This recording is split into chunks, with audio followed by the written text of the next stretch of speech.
Hola a todos, espero en el Señor que todas sus cosas vayan bien.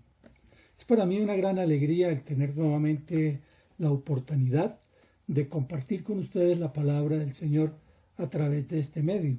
Y es mi esperanza que Él hable a sus corazones y a sus mentes, como lo ha hecho conmigo, al preparar este tema. En la pasada enseñanza compartí en la introducción algunas de mis consideraciones sobre los momentos críticos que estamos viviendo a la luz de las Escrituras. Hoy me gustaría detenerme en el aspecto que Dios ha permitido esta pandemia para mostrar a sus hijos cómo las profecías del final de los tiempos se pueden cumplir. Somos realmente una generación privilegiada. Estos eventos deberían llevarnos a estudiar cuidadosamente y profundizar en temas como el reino de Dios, el rapto, la comparación de la primera y segunda venida del Señor, el milenio y el reino eterno de Dios. Me gustaría ahora compartir con ustedes lo que dice el apóstol Pedro en Primera de Pedro, capítulo 1, versículos 10 al 12, y motivarlos a que todos nosotros podamos seguir el ejemplo de los profetas del Antiguo Testamento. Veamos lo que nos dice el apóstol Pedro. Los profetas que anunciaron la gracia reservada para ustedes estudiaron cuidadosamente esta salvación. Querían descubrir a qué tiempo y a cuáles circunstancias se refería el Espíritu de Cristo que estaba en ellos cuando testificó de antemano acerca de los sufrimientos de Cristo y de la gloria que vendría después de estos. A ellos se les reveló que no se estaban sirviendo a sí mismos, sino que les servían a ustedes. Hablaban de las cosas que ahora les han anunciado los que le predicaron el Evangelio por medio del Espíritu Santo enviado del cielo. Aún los mismos ángeles anhelan contemplar estas cosas. Es interesante estudiar y entender que los profetas del Antiguo Testamento, cuando estudiaron cuidadosamente las profecías sobre el Mesías, veían a un Mesías sufriente, que se cumplieron en la primera venida del Señor. Pero al mismo tiempo ellos veían a un Mesías reinante, profecías que se cumplirán en la segunda venida del Señor, profecías que aún estamos esperando. Creo que la mejor ilustración para poder entender a los profetas del Antiguo Testamento es como si ellos estuvieran en una pendiente observando y mirando dos montes, y en la cúspide de cada monte ellos veían las dos venidas del Señor. Por un lado veían al Mesías sufriente, pero en la otro monte, en su misma línea de visión, veían a un Mesías reinante. Pero ellos no alcanzaban a ver qué había en medio de esos dos montes, un valle, y en ese valle, indudablemente, ese valle está representando el periodo de la iglesia. Veamos un ejemplo de cómo los profetas del Antiguo Testamento veían esas dos imágenes de el Mesías sufriente y el Mesías reinante.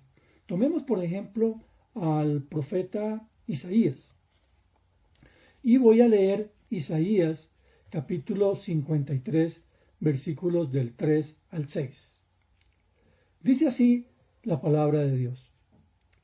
Despreciado y rechazado por los hombres, varón de dolores, hecho para el sufrimiento. Todos evitaban mirarlo. Fue despreciado y no lo estimamos. Ciertamente Él cargó con nuestras enfermedades y soportó nuestros dolores. Pero nosotros lo consideramos herido, golpeado por Dios y humillado. Él fue traspasado por nuestras rebeliones y molido por nuestras iniquidades. Sobre Él recayó el castigo, precio de nuestra paz. Y gracias a sus heridas fuimos sanados. Todos andábamos perdidos como ovejas, cada uno seguía su propio camino, pero el Señor hizo recaer sobre él la iniquidad de todos nosotros. Es una profecía escrita 700 años antes de Cristo. Y vemos entonces aquí la imagen de Cristo en la cruz, la imagen de un Mesías sufriente. Pero el mismo profeta Isaías, en el capítulo 9, versículos 6 al 7, ve al Mesías ya no como un Mesías sufriente, sino como un Mesías reinante. Veamos entonces lo que nos dice la palabra de Dios en Isaías 9, del 6 al 7. Porque nos ha nacido un niño, se nos ha concedido un hijo. La soberanía reposará sobre sus hombros y se le darán estos nombres: Consejero admirable, Dios fuerte, Padre eterno, Príncipe de paz. Se extenderá su soberanía y su paz y no tendrán fin. Gobernará sobre el trono de David y sobre su reino para establecerlo y sostenerlo con justicia y rectitud, desde ahora y para siempre. Esto lo llevará a cabo el celo del Señor Todopoderoso. Nosotros somos una generación privilegiada, como todos los cristianos en la época de la Iglesia, porque podemos ver hacia el pasado al Mesías sufriente, y si vemos hacia el futuro, podemos esperar entonces ansiosamente esa esperanza que tenemos cada uno de nosotros, la segunda venida del Señor Jesucristo. Y en estos tiempos el Señor ha permitido lo que ha permitido en esta pandemia, vivir lo que hemos vivido, indudablemente para mostrarnos cómo se cumplirán esas profecías que aún hacen falta por cumplir. Por supuesto, me identifico plenamente con el reverendo Scofield, que nos dice, refiriéndose al Apocalipsis y a las profecías que faltan por cumplir, diciéndonos lo siguiente: sin duda alguna, mucho de lo que es evidentemente oscuro para nosotros llegará a aclararse conforme el tiempo se acerque, para aquellos a quienes esto fue escrito. Hoy he sido invitado al estudio bíblico para hablar sobre la gracia que anunciaron los profetas, reservada para nosotros, de acuerdo al pasaje que leímos en la primera carta del apóstol Pedro. Y esta enseñanza la estaré basando en lo que nos dice la palabra de Dios en Lucas capítulo 24, 44 al 49. Yo quiero invitarlos ahora que reflexionemos en el siguiente concepto, en la enseñanza que podemos sacar de estos versículos de Lucas capítulo 24, y que repitieran conmigo la siguiente frase: somos testigos y heraldos de la gracia de Dios. Y quiero que lo repitamos nuevamente para que lo tengamos en mente y a través de la enseñanza de hoy estemos recordando siempre este llamado que Dios nos da a través de la gran comisión. Somos testigos y heraldos de la gracia de Dios. En la pasada enseñanza sobre la gracia, el pastor Paul citó el cántico de Zacarías. El sacerdote se transforma en profeta para dar gracias a Dios por el Mesías y por su ministerio redentor. Y asimismo, Zacarías profetiza la misión de Juan el Bautista como su heraldo. Recordemos lo que nos dice Lucas capítulo 1, versículos 76 al 79. Y tú, hijito mío, serás llamado profeta del Altísimo, porque irás delante del Señor para prepararle el camino. Darás a conocer a su pueblo la salvación mediante el perdón de sus pecados. Gracias a la entrañable misericordia de nuestro Dios, así nos visitará desde el cielo el sol naciente. Dará para dar luz a los que viven en tinieblas en la más terrible oscuridad para guiar nuestros pasos por la senda de la paz. Entonces, en este pasaje de Lucas, capítulo 24, del 44 al 48, vamos a ver cumplida esta profecía que nos da el cántico de Zacarías. Pero también dentro del contexto de Lucas 24, así como Zacarías profetizó la misión y el llamado de Juan el Bautista, en el contexto de Lucas 24, del 44 al 48, encontramos también ese llamado, esa misión de ser heraldos, esa misión de ser mensajeros de Cristo, esa misión como embajadores de Cristo que el Señor tiene para con cada uno de nosotros. El ser testigos de su gracia en nuestra vida, el ser testigos de la gracia que Él tiene para todo aquel que está perdido por no haber recibido a Cristo como Señor y Salvador. Pero también encontramos que no estamos solos en esa misión, sino que el Señor nos promete y nos da y nos envía al Espíritu Santo para que habite en nosotros y de esa manera nosotros podamos cumplir con poder la misión que Él nos ha encomendado. Leamos entonces Lucas capítulo 24 del 44 al 48. Dice así el Evangelio: Cuando todavía estaba yo con ustedes, les decía que tenía que cumplirse todo lo que está escrito acerca de mí en la ley de Moisés, en los profetas y en los salmos.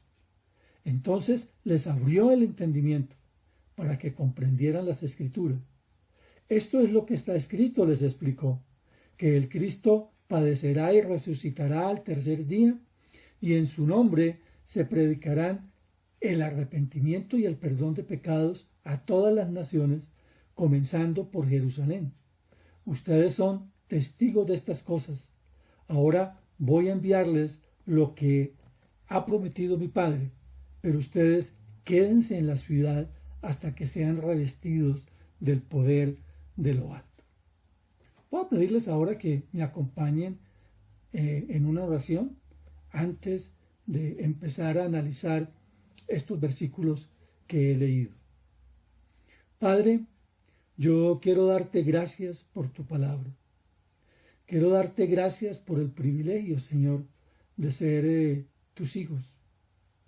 Y darte gracias por el privilegio de recibir todos los beneficios de la muerte y resurrección del Señor Jesucristo. Y oro ahora como el apóstol Pablo, para que cuando hablemos nos des las palabras para dar a conocer con valor el misterio del Evangelio. Y gracias por darnos al Espíritu Santo, que nos da poder para hacerlo con todo valor.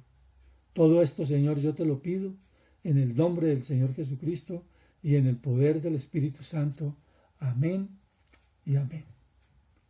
Voy entonces, a través de estos versículos de Lucas, a abrir 3 capítulos. El primer capítulo lo he llamado La esperanza de la consumación de nuestra salvación. Y analicemos el versículo 44 en sus inicios de Lucas 24. Inicia el Evangelio, el evangelista, diciéndonos lo siguiente: cuando todavía estaba yo con ustedes.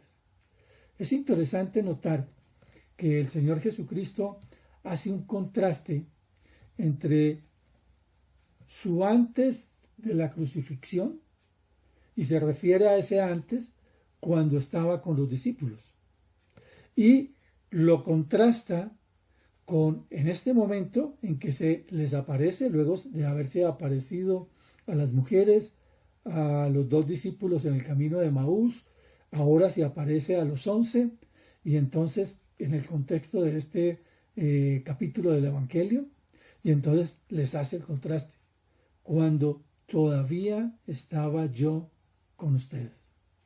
Veamos lo que nos dice el comentario bíblico de Bacon sobre este contraste. Dice el comentarista lo siguiente: Jesús se refiere a su ministerio hasta su crucifixión como algo del pasado. Las palabras «cuando todavía estaba yo con ustedes» no solamente predicen su ascensión, sino que indican que en el momento en el cual Él les estaba hablando, Él no está ya con ellos, en el mismo sentido de antes. Su muerte y resurrección habían cambiado lo mortal en inmortal y ponía una diferencia entre ellos que sólo la muerte y la resurrección de ellos podrían hacerles trascender. Entonces, podemos ver dentro de esta manera en que el Señor Jesucristo está próximo a darles esa gran comisión, el contraste que Él estaba haciendo de antes de su crucifixión y después de su crucifixión. Entonces podríamos decir que por la gracia de Dios, como resultado del rapto y el arrebatamiento, vamos a ver y veremos la consumación de nuestra salvación. Y esto es lo que nos explica Paul Benward en un libro que se llama Entienda la profecía de los últimos tiempos. Él dice en este libro, refiriéndose también a este capítulo del Evangelio, lo siguiente: la muerte de Cristo incluyó la redención del cuerpo, pero ese aspecto de nuestra salvación aún no ha tenido lugar. Tendrá lugar en el arrebatamiento, cuando sea hecho como el del Señor y viva para siempre. Esta esperanza es la esperanza que todos nosotros, los hijos de Dios, tenemos de la consumación de nuestra salvación. Ese día en que estaremos cara a cara con Él y Él transforme todo nuestro ser y nos dé un cuerpo glorioso como el que tenía el Señor Jesucristo después de la resurrección. Quiero compartir con ustedes 3 pasajes teniendo en cuenta estas ideas que he compartido en este momento. El primer pasaje que quiero compartir, y recuerden lo que les he dicho de esa esperanza de la consumación de nuestra salvación. ¿Cómo lo expresa el apóstol Pablo? Primero en Romanos capítulo 8, versículos 22 al 23. Sabemos que toda la creación todavía gime a una, como si tuviera dolores de parto. Y no solo ella, sino también nosotros mismos, que tenemos las primicias del Espíritu, gemimos interiormente mientras aguardamos nuestra adopción como hijos, es decir, la redención de nuestro cuerpo. Y Pablo explica cuándo y cómo se va a dar esta redención de nuestro cuerpo. Vayamos a nuestras Biblias y busquemos 1 Corintios capítulo 15, versículos del 51 al 54. Dice así el apóstol Pablo: fíjense bien en el misterio que les voy a revelar. No todos moriremos, pero todos seremos transformados. En un instante, en un abrir y cerrar de ojos, al toque final de la trompeta, pues sonará la trompeta y los muertos resucitarán con un cuerpo incorruptible y nosotros seremos transformados, porque lo corruptible tiene que revestirse de lo incorruptible y lo mortal de inmortalidad. Cuando lo corruptible se revista de lo incorruptible y lo mortal de inmortalidad, entonces se cumplirá lo que está escrito: la muerte ha sido devorada por la victoria. Entonces, Pablo primero nos habla de la redención de nuestro cuerpo, allí en Romanos, y ahora aquí en 1 Corintios 15 nos dice el cómo a través del Señor Jesucristo en el momento del rapto, en ese momento en que sonará la trompeta, y entonces los muertos van a resucitar y los que estemos vivos seremos transformados. Por eso es un misterio, no todos moriremos, pero todos seremos transformados. Pero estas verdades tienen que llevarnos a reflexionar en la gracia de Dios y en nuestro estilo de vida. Y creo que a través de estos periodos críticos que hemos vivido de cuarentena en esta pandemia, tenemos que recordar lo que dice el apóstol Pablo en Tito, capítulo 2, versículos 11 al 15.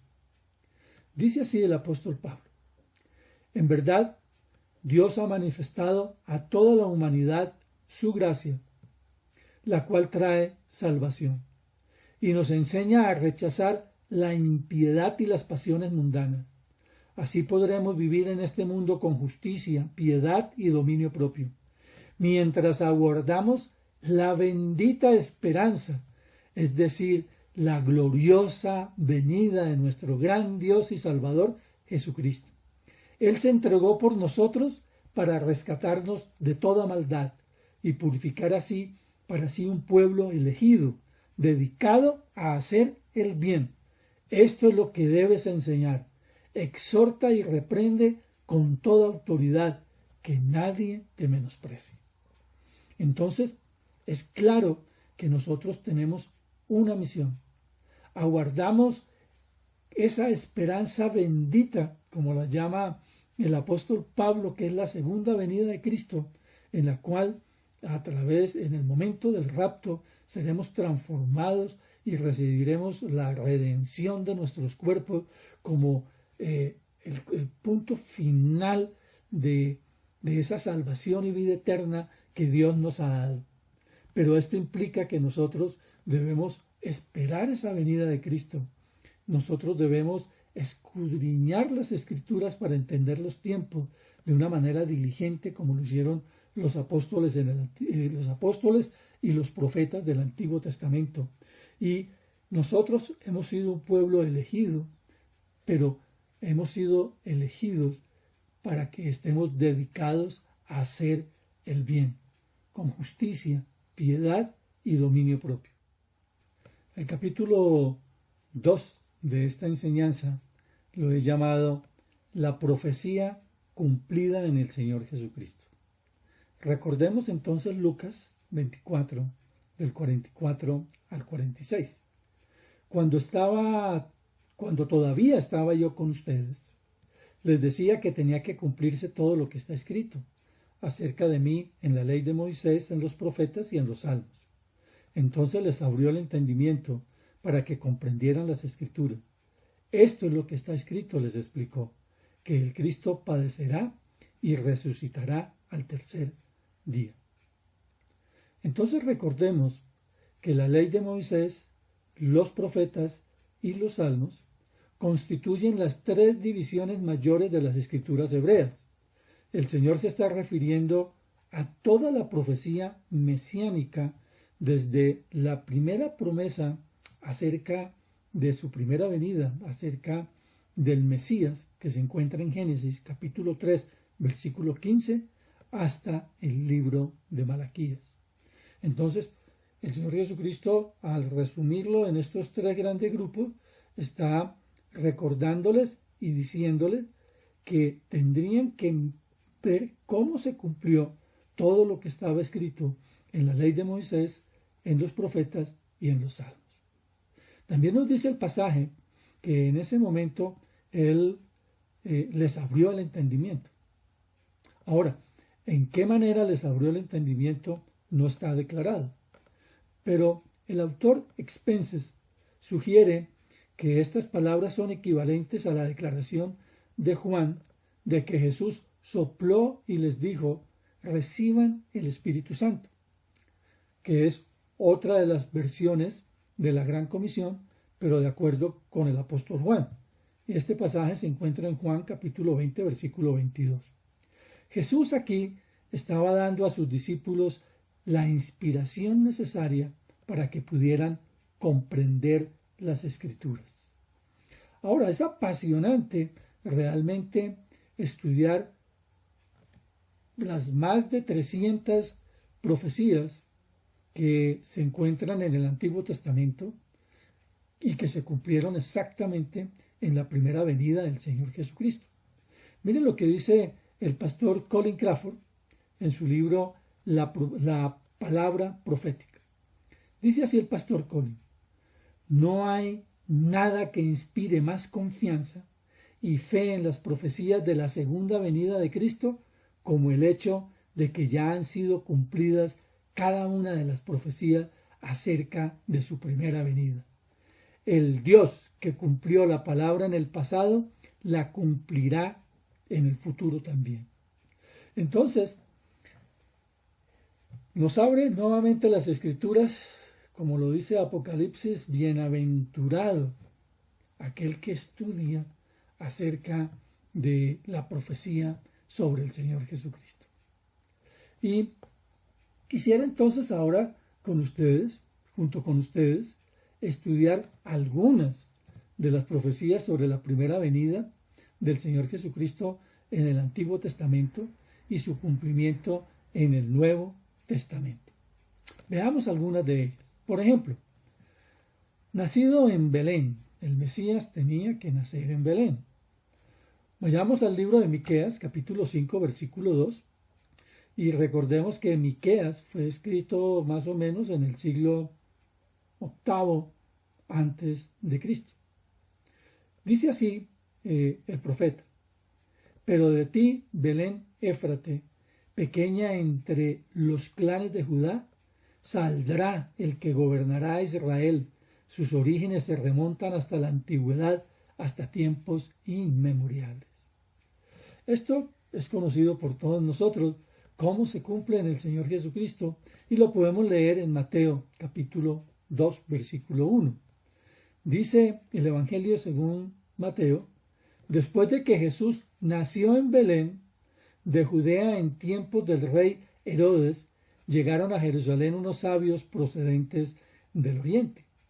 También vemos que era algo muy conocido también en medio de los judíos dónde debería de nacer el Mesías. Por ejemplo, en Juan 7:42 dice el pasaje lo siguiente: ¿acaso no dice la Escritura que el Cristo vendrá de la descendencia de David y de Belén, el pueblo de donde era David? Profecía que se cumplió. Veamos una segunda profecía. Nacido de mujer. Ahora, es interesante, dice el autor Vidal, en ¿Por qué soy cristiano? Dice con respecto a esta profecía que, a diferencia de lo contemplado en otras religiones, las escrituras de Israel no cifraban su esperanza en un ser angélico o algo mítico para su redención. Esta derivaría de un hombre nacido de mujer y que tenía que enfrentarse en terrible combate con la serpiente. Veamos entonces lo que nos dice Génesis capítulo 3, versículo 15. Se estima que el libro de Génesis fue escrito 1400 años antes de Cristo. Y dice así: pondré enemistad entre tú y la mujer, entre tu simiente y la de ella. Su simiente te aplastará la cabeza, pero tú le morderás el talón. Si vamos al Nuevo Testamento, vemos cómo se cumple esta profecía, pero veamos uno de estos pasajes que se encuentra en Gálatas capítulo 4, versículo 4. Dice el apóstol Pablo: pero cuando se cumplió el plazo, Dios envió a su Hijo, nacido de una mujer, nacido bajo la ley. También fue profetizado que el Mesías iba a nacer de una virgen, nacido de una virgen.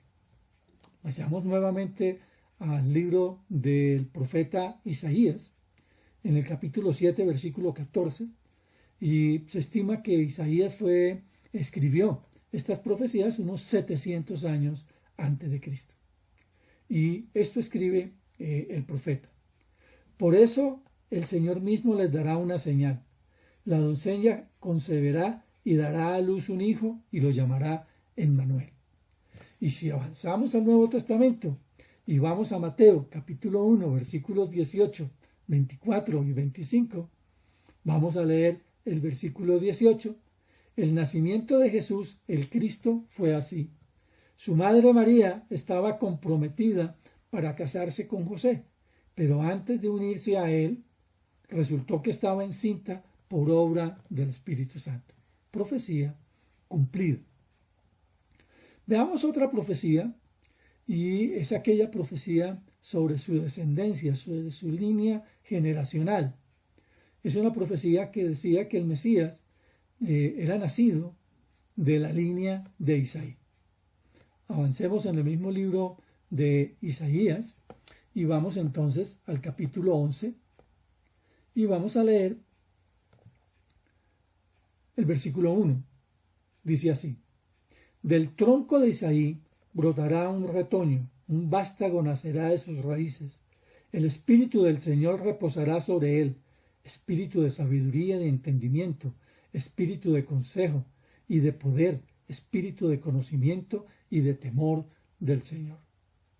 Si vamos a Lucas capítulo 3, versículo 23, dice el Evangelio según Lucas: hijo de Isaí, hijo de Obed, hijo de Boz, hijo de Salmón, hijo de Naasón. O sea, aquí está Lucas describiendo la genealogía del Señor Jesucristo. Y un estudio apasionante también sobre la genealogía de Jesús es ver que él era quien tenía el derecho del trono de David, tanto por la descendencia de José, que la podemos leer en Mateo, como la descendencia de María, que es la que Lucas nos enumera aquí en el capítulo 3 y versículos 22, 23 en adelante. Profecía que también se cumplió. O sea que quien era el legítimo heredero para ocupar el trono de David es el Señor Jesucristo, el Mesías. Pero también fue profetizado que el Mesías realizaría milagros. Sigamos en el libro de Isaías, pero en esta ocasión capítulo 35, versículos del 5 al 6. Dice el profeta: se abrirán entonces los ojos de los ciegos y se destaparán oídos de los sordos. Saltará el cojo como un ciervo y gritará de alegría la lengua del mudo, porque aguas brotarán en el desierto y torrentes en el Sedecal. Si vamos al Evangelio, según Mateo, capítulo 9, versículo 35, nos dice y nos narra el Evangelio: Jesús recorría todos los pueblos y aldeas, enseñando en las sinagogas, anunciando las buenas nuevas del reino y sanando toda enfermedad y toda dolencia. Profecía cumplida en el Señor Jesucristo. Pero veamos otras más, dos más. Una de ellas es que el Mesías sería vendido por 30 monedas de plata. Ahora vayamos al libro del profeta Zacarías, capítulo 11, versículo 12. Fue escrito aproximadamente en el siglo VI a.C. Y dice lo siguiente la profecía: les dije, si les parece bien, páguenme mi jornal. De lo contrario, quédense con él. Y me pagaron solo 30 monedas de plata. Y si vamos a Mateo capítulo 26, versículo 15, encontramos exactamente la cantidad con la cual Judas vendió al Señor. Dice el verso 15 de Mateo 26, ¿cuánto me dan? Y yo les entrego a Jesús. Les propuso. Y decidieron pagarle 30 monedas de plata. Exactamente se cumple la profecía de Zacarías aquí en Mateo 26, 15. También nos dice la profecía que el Mesías sería objeto de burlas. Y esto lo encontramos en el Salmo capítulo 22, versículos del 7 al 8. Cuando dice el salmista: cuantos me ven se ríen de mí, lanzan insultos meneando la cabeza. Este confía en el Señor, pues que el Señor lo ponga a salvo, ya que Él se deleita, que sea Él quien lo libre. Tremendo la exactitud como se cumplen las profecías en el Señor Jesucristo. Vamos a Mateo capítulo 27, 41 y 43. Dice entonces: de la misma manera se burlaban de él los jefes de los sacerdotes junto con los maestros de la ley y los ancianos. Salvó a otros, decían, pero no puede salvarse a sí mismo. Y es el Rey de Israel, que baje ahora de la cruz, y así creeremos en él. Él confía en Dios, pues que lo libre Dios ahora, si de veras lo quiere. ¿Acaso no dijo: yo soy el Hijo de Dios? Aquí hemos visto unas pocas de las profecías, aunque algunas personas escépticas dicen que se cumplieron estas profecías de una manera casual, que casualmente se cumplieron en el Señor Jesucristo estas profecías. Pero es interesante notar que al estudiar en conjunto las más de 300 profecías acerca del Señor Jesucristo en su primera venida, hay muchísimas de ellas que no dependería de la voluntad de una persona para hacérselas cumplir en ella, como por ejemplo la venta de las 30 monedas de plata o la genealogía por parte de José y María para ser el heredero del trono, o que otros se burlen de la misma manera en que estaba profetizado en el momento de su muerte.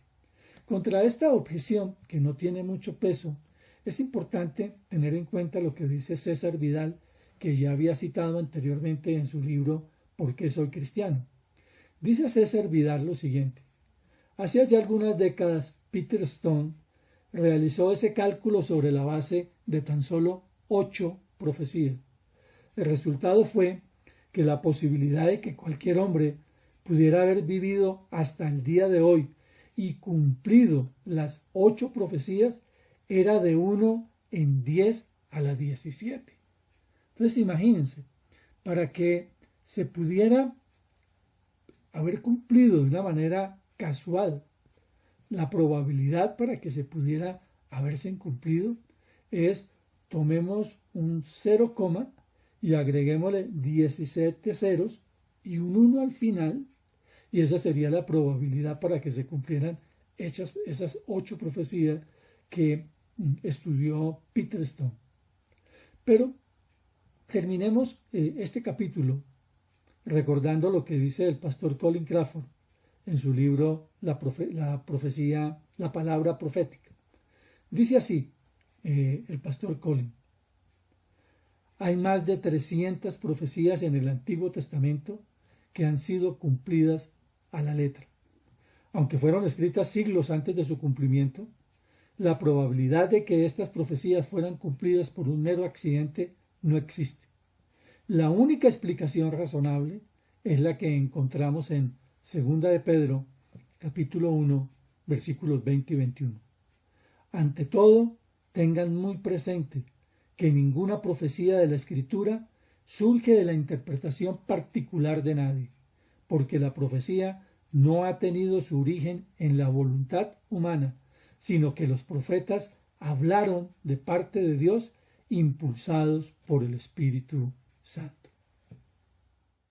El capítulo 3 lo he llamado la Gran Comisión. Recordemos lo que dice Lucas 24, del versículo 47 al 48. Y en su nombre se predicarán el arrepentimiento y el perdón de pecados a todas las naciones, comenzando por Jerusalén, y ustedes son testigos de estas cosas. Este es un tema que durante toda mi vida cristiana me ha apasionado y me gusta muchísimo recordar las enseñanzas de John Stott, que escribió un artículo que llamó precisamente La Gran Comisión. Se lo recomiendo, es muy posible que lo consigan en la web, donde él hace un estudio detallado de los 5 capítulos, de los 5 libros en donde se narra y se describe la Gran Comisión. Al final de cada uno de los evangelios y en Hechos capítulo 1. Dice el doctor Stott lo siguiente: que una vez hemos establecido que la gran comisión del Señor Jesucristo a su iglesia es la de ser heraldos de Cristo en la proclamación del Evangelio, estamos ahora sí en condiciones para considerar los detalles de esta proclamación que el Señor Jesucristo nos da en la gran comisión, estudiados a la luz de uno de los capítulos, que es el de el Evangelio según Lucas, en el capítulo 24. Entonces, de acuerdo al pasaje que he leído anteriormente, hay 5 aspectos que se destacan en esos pasajes. Primero, el perdón de pecados. El Evangelio de Cristo consiste en las buenas nuevas de salvación, en la gracia de Dios, en el mensaje de que Él nos da todos los beneficios de Cristo al morir en la cruz y resucitar a nosotros que no lo merecemos. Un favor inmerecido, la gracia de Dios. Este es el mensaje de la gracia. Es un mensaje de salvación para los pecadores, pero bajo una condición, la condición del arrepentimiento. Entonces podríamos decir que la Gran Comisión es una proclamación de perdón de pecados. En segundo lugar, esta proclamación tiene que ser en el nombre de Cristo. Es interesante notar que en el original no dice en su nombre, sino sobre su nombre. Esto indica que el nombre de Cristo ha de ser la base o el fundamento sobre el cual se hace la oferta de perdón. Por eso encontramos que el Señor Jesucristo, antes de darle la gran comisión a sus discípulos, les abrió el entendimiento para que pudieran entender todo el concepto del Mesías sufriente y del Mesías reinante. Entonces, dice el comentario bíblico de Bacon, no hay salvación sin expiación. La plena salvación está al alcance de todos los hombres mediante la expiación de Cristo. Entonces, este segundo punto nos enseña que la proclamación de la Gran Comisión es una proclamación del perdón de pecados que se basa en el nombre de Cristo y en el punto 3, bajo la condición de arrepentimiento. Los pecadores no pueden ser perdonados si persisten aferrados a sus pecados. Entonces, se nos ha encomendado una proclamación de perdón de pecados en el nombre de Cristo bajo la condición de arrepentimiento. Punto 4. A todas las naciones. Creo que la mejor manera de explicar lo que nos dice aquí el Evangelio de Lucas es citando a Lucas, pero en Hechos capítulo 1, versículo 8. Este mensaje de la gracia de Dios debe de ser llevado a todas las naciones. Allí en Hechos capítulo 1, versículo 8, dice el Señor Jesucristo en el momento de su ascensión, pero cuando venga el Espíritu Santo sobre ustedes, recibirán poder y serán mis testigos, tanto en Jerusalén como en toda Judea y Samaria, y hasta los confines de la tierra. Entonces, de acuerdo con este cuarto punto, hemos de proclamar el perdón de pecado sobre la base del nombre del Señor Jesucristo, pero bajo la condición de arrepentimiento a todas las naciones. Y el quinto punto es que esta proclamación del Evangelio, este rol como heraldos, como embajadores de Cristo, no lo podemos hacer en nuestro propio esfuerzo, sino en el poder del Espíritu Santo, que ya nos había hablado el Señor en Hechos capítulo 1, versículo 8, pero que en Lucas nos da la promesa en el versículo 49 del capítulo 24 de Lucas, que dice, ahora voy a enviarles lo que ha prometido mi Padre, pero ustedes quédense en la ciudad hasta que sean revestidos del poder de lo alto.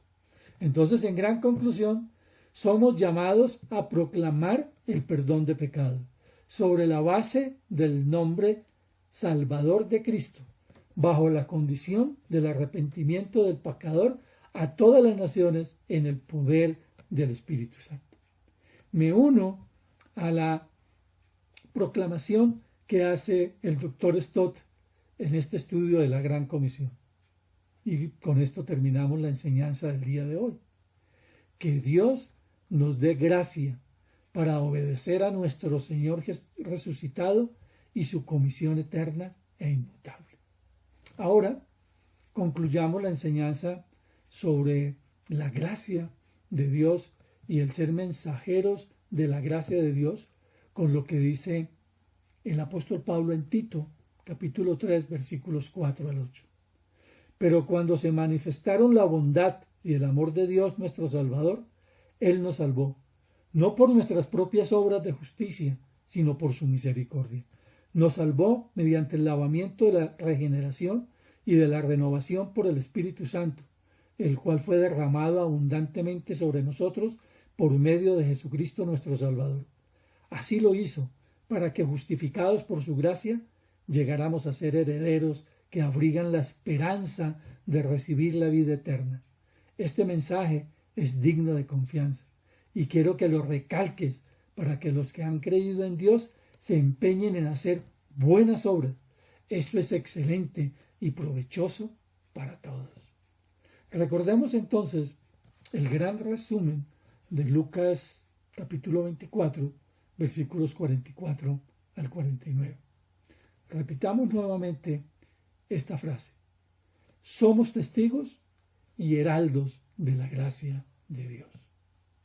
¿Cuál es tu testimonio de la gracia de Dios en tu vida? Testifícalo.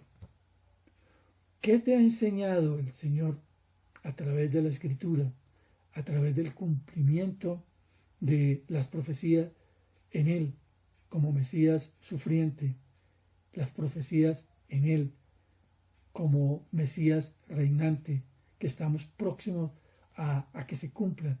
Si se cumplieron las muchas del Antiguo Testamento, ¿por qué no se cumplirán las pocas que faltan para que el Señor venga en gloria y reine en la tierra y establezca su reino en Jerusalén? Somos testigos y heraldos de la gracia de Dios. Que el Señor los bendiga y que permitan que el Señor, con el poder de su Santo Espíritu, los lleve a cumplir esa gran comisión que Él nos ha dado. Dios los bendiga.